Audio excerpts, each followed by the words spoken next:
Waalaikumsalam warahmatullahi wabarakatuh. Soalan bertanya, seseorang ada dua rumah. Contoh rumah tempat tinggal di Terengganu, manakala rumah waktu hujung minggu di Kelantan. Dia bermusafir dari Terengganu ke utara. Bermusafir dari Terengganu ke utara 3 hari dan pulang singgah di Kelantan 1 hari. Soalannya, boleh dia jamak qasar semasa di Kelantan?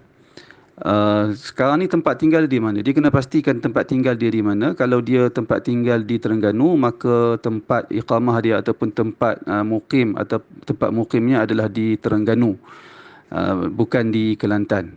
Kata para ulama, mereka membicarakan tentang seseorang yang memiliki dua rumah. Seseorang yang memiliki dua rumah, lalu mereka meletakkan panduan, sesiapa yang memiliki dua rumah, dia dikira mukim di tempat yang paling banyak dia berada di tempat itu. Di situ tempat mukim dia, tempat dia menetap. Jika sama, kedua-dua tempat itu sama, para ulama sebut tengok di mana ada anak dan isteri dia. Kalau anak dan isteri dia ada di salah satu tempat, maka tempat yang ada anak isteri itulah menjadi tempat mukim dia. Maka manakala tempat yang tidak ada anak isteri dia tidak menjadi mukim dia. Demikian juga jika kedua, katalah dia ada dua isteri, kedua-duanya ada apa? Ada isteri dan ada anak dia. Kedua-duanya sama tempat, kena tengok dia di mana ada harta dia pula. Kalau di tempat satu tempat ni masih harta dia lebih banyak dari satu tempat lain, maka tempat yang memiliki harta banyak itu adalah tempat mukim dia. Kalau sama tiga-tiga, wallahu taala alam, para ulama, sebahagian ulama mengatakan orang yang seperti ini dia dinamakan tempat yang kedua bagi dia itu dinamakan sebagai watan sukuna, maka dia tidak boleh, dia dikira bermukim pada dua tempat. Saya ulang lagi sekali, jika seseorang ada dua rumah, para ulama berdasarkan panduan yang disebut oleh para ulama, tengok tempat mana yang paling lama atau paling banyak dia menetap. Maka tempat yang paling lama dan paling banyak dia menetap, tempat itu dinamakan mukim, tempat mukim dia. Tempat yang kurang tidak dinamakan tempat mukim dia, dan dia bermusafir ketika sampai di tempat tersebut dengan syarat-syarat dia. Kemudian katalah kedua-dua tempat itu dia duduk sama banyak.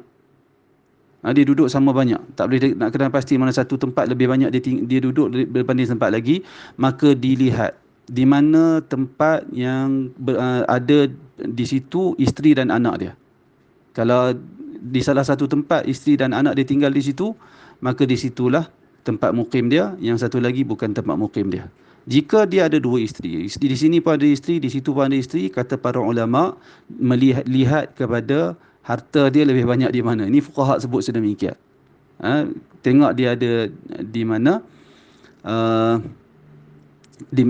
tengok ada di mana, maka tempat yang harta dia lebih banyak ada di satu tempat itu dinamakan dijadikan tempat mukim dia, satu lagi bukan tempat mukim. Kalau semua tiga-tiga syarat ini sama semuanya, wallahu taala alam, kedua-dua tempat itu adalah watan dia.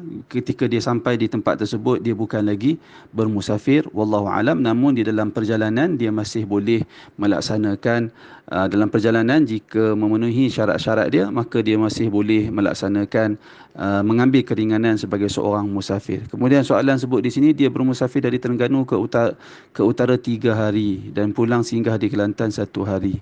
Soalannya, boleh dia jamak qasar semasa di Kelantan? Ya, kalau rujuk jawapan yang saya sebut tadi dengan 3 syarat yang diletakkan oleh para ulama ataupun 3 panduan yang diletakkan oleh para ulama, wallahu alam.